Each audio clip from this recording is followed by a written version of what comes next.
ഞാൻ ചായയും കറിയെല്ലാം എടുത്ത് നമുക്ക് ഇവിടെ നിന്ന് ഒന്നിച്ച് കഴിക്കാലോ. അങ്ങ് എടുത്താ നമുക്ക് രണ്ടാക്കും ഒപ്പം കഴിക്കാം. അതാ സുഖം. ഇവിടെ ഇരുന്നു എന്റെ പ്ലേറ്റും ഇങ്ങെടുത്താ കറിയും ഇങ്ങെടുത്താ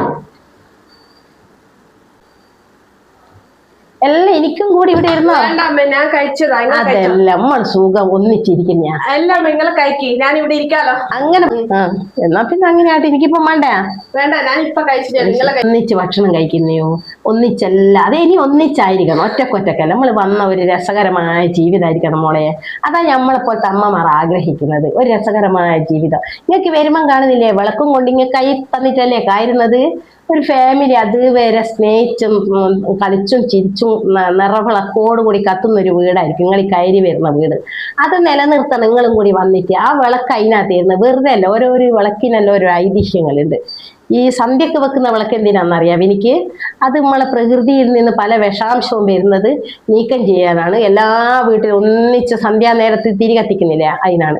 രണ്ടാമത്തേൽ ഒരു പെൺകുട്ടിക്ക് വിളക്ക് കൊടുക്കുന്ന എന്തിനാ വെച്ചാൽ ആ വീട്ടിന്റെ ഐശ്വര്യത്തിന്. അല്ലാണ്ട് അത് നിങ്ങൾ എണ്ണ ഒഴിക്കാണ്ട് പിന്നെ കത്താണ്ടിക്കേണ്ട വിളക്കായിരിക്കും. നല്ല രസകരമായി ജീവിച്ച് ചിരിച്ചു പോകണം. അതുകൊണ്ട് നമ്മൾ ഒന്നിച്ച് കഴിക്കുന്നതാണ് ഒരു രസം. നിങ്ങൾ പറഞ്ഞത് ശരി തന്നെ.